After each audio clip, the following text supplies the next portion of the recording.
Salam əziz dostlar, Avropada yaşayan və özünü bloger adlandıran Hacı Ələmdar Bünyatov ilə prezidentin köməkçisi Hikmət Əciyev və Xarici İşlər Naziri Ceyhun Bayramovun dialoqu yayımlanır və istəyirəm ki, həmin görüntüləri özünüz də izləyib bunu qiymət verəsiniz. Vilayət Eyvazı bircə bir dənə şeyə xidmət edir. İlham Əliyeva qutardı.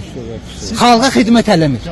Xalqa xidmət eləsəydi, Qarabağı xilas edən prezident İlham Əliyev. biz demirik ki, yox Qarabağa deyək ki, sırf yetim, o əli ayaqyalı olmayan adamların balaları müdaxilə eləməyin.